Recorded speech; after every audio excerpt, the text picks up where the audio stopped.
Hello and welcome to English That Sticks Upper Advanced Level. On this course we take a couple of things in English and we repeat them incessantly over the course of 4 tracks so that by the end they should have stuck for good. In the process you'll also be hearing lots of other useful and challenging stuff and you'll be giving your listening skills a pretty good workout. In this upper advanced level I talk a bit faster and a bit more relaxed, so if you find it too challenging, then consider checking out another level. In this first group of 4 audios, I'll be focusing on the expression to hit the ground running and the phrasal verb to fall behind. This first class is a general explanation. Next up, we have a conversation track involving the 2 structures over and over again, and then we analyze it afterwards. Then we have a third track where we talk about an interesting topic, all the while still hammering away at both of these structures.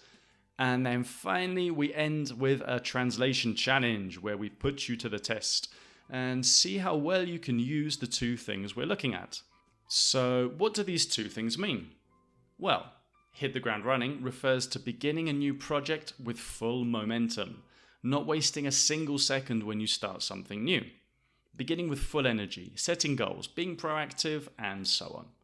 Now there's a nice visual way of memorizing this, okay? It gives you kind of the logic behind the expression because you're probably thinking, why do we say hit the ground running? This is weird. But think, imagine a soldier being dropped from a helicopter to the ground. In the air, he begins running. So this way, when he hits the ground, he is already running. He already has accumulated momentum. He hits the ground, running. This way, he doesn't waste a nanosecond. As soon as he hits the ground, he's off, he's running. Now, the opposite of hitting the ground running would be to start something new with lower energy, taking your time, easing yourself in. This is an expression that we'll see in the interesting stuff class, to ease yourself in. Falling behind is the second thing, and this is when you're not on target with your work, for example. You're not up to date.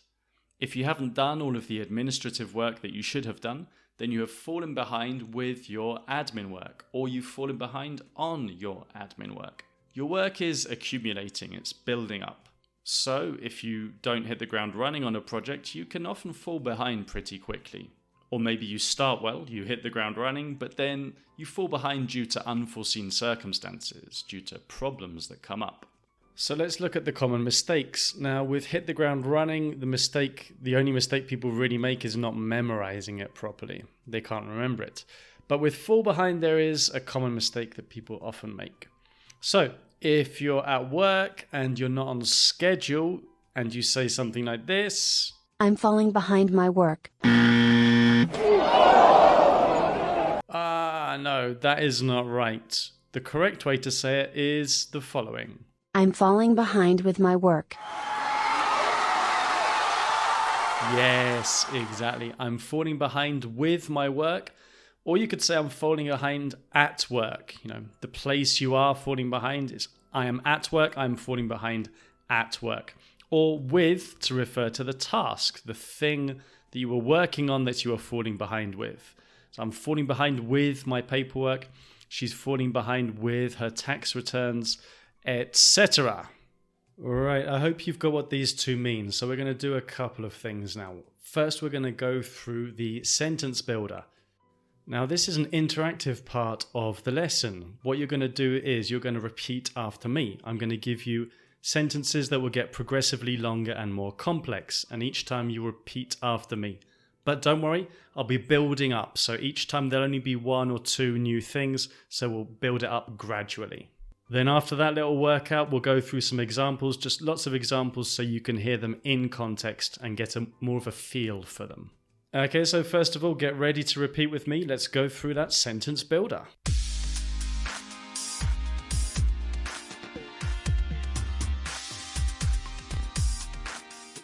Right, I'll leave a gap after each sentence, but it's going to be a short gap. It's going to be the same amount of time that I need to say it. So you're going to have to be quick. You ready? Let's go.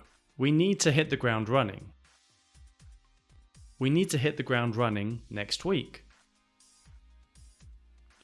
We need to hit the ground running next week with the new client. We really need to hit the ground running next week with the new client. We really need to hit the ground running next week with the new VIP client. Okay, how did you do? Good stuff. Now let's do fall behind. Let's go. I've fallen behind. I've fallen behind at work. I've fallen behind with my paperwork. I've really fallen behind with my paperwork. I've really fallen behind with my sales paperwork. I've really fallen behind with my sales paperwork for this month. Okay, good stuff. How did you find it? It's quite a difficult exercise, so if you managed it, well done. If not, try again. If not today, another day. Okay, great stuff. So now we've done that. Let's check out some examples. As I said, you're going to hear a few examples of these two in different contexts with different structures. So just listen and get a feeling for how to use them. Some examples. Okay, first, hit the ground running. We need to hit the ground running on that deal. Otherwise, we might lose it. I hit the ground running when I started working here, but now I've lost my momentum a little bit. I try to hit the ground running every day when I wake up. That way, I get the most out of all my mornings. Now let's look at fall behind. By the way, notice that I'm from the south of England. Often when I say fall, F-A-L-L, the L is not pronounced very much. Fall. He fell. I'm falling. When I say falling, however, it gets pronounced more. You can hear it more. Falling. This is a south of England thing. It's not universal. I'm falling behind on my work. Could you give me a hand?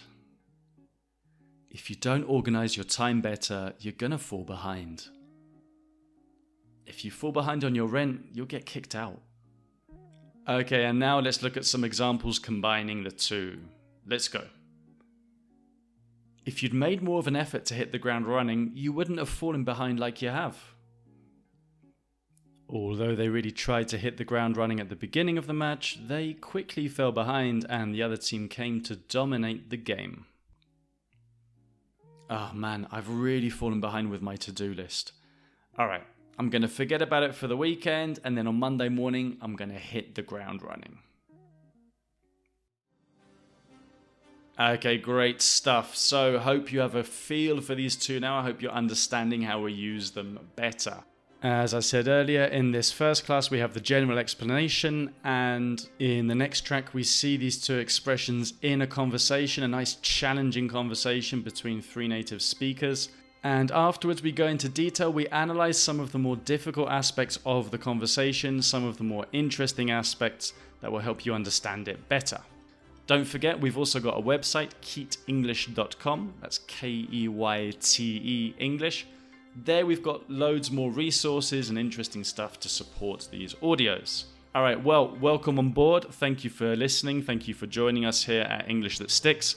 Hope you're enjoying it. Hope you continue to enjoy it and learn lots. I'll see you in the next track.